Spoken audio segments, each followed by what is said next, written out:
it seems to me that storytelling is really in vogue at the moment, Yeah, and I yeah. and I don't know if that's because I've only just discovered it, and it's like, when you buy a red car and all of a sudden you see 1,000 red cars everywhere on the road.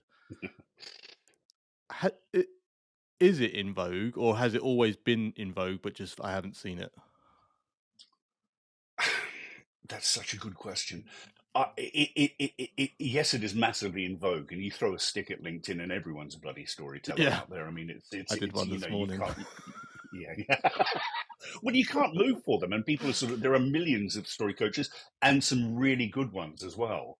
What I would say is that I think that because of some of these very good people who sort of like elevated it to the surface, Yeah, they've made people realize that we've always told stories, and it's not a fluffy soft thing anymore. It's actually, it's the highway to the brain and the heart, I think. I mean, because it yeah, lights up people's neurons. I mean, I always, when I'm doing courses with people, there's a slide that I use with people. I show them this picture of a VW combi van parked outside an apartment, and it says, literally this line. It says, "I don't know if you noticed, but Mark's van was parked outside Karen's house last night."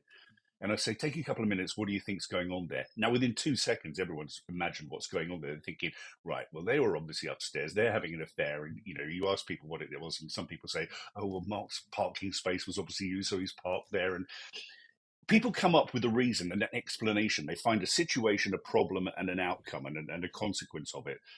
I think yeah, the interesting thing about this in business terms is story is out there. It has always been out there since human beings first spoke to each other. It is how yeah, we organize our lives. It's how we check ourselves. I'm in a situation here. I'm about to speak to Chris on a podcast. My link isn't working. Therefore, I will email Chris and say, can you give me a new link? That's the yeah, story structure: situation, problem, conclusion. yeah, I just think business is cottoning onto that. yeah.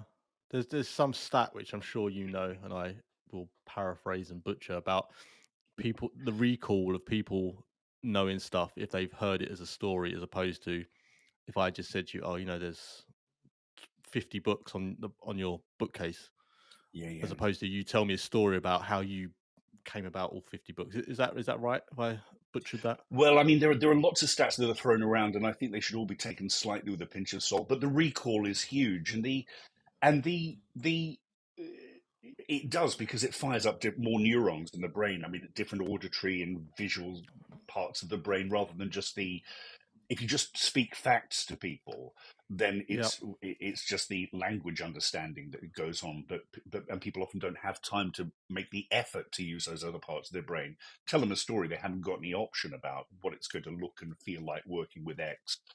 But the experiment that I always love talking about, and it's one that probably a lot of story experts out there have said, "No, you got that wrong, David."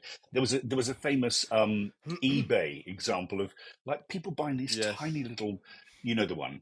I've seen it. Yeah, Like things that cost 50p or something, and when a story was attached to this thing, it suddenly was worth a yeah, thousand percent $100 or more. something. Sold Yeah, exactly right. yeah. Yeah. So there is a return on investment in story, he said.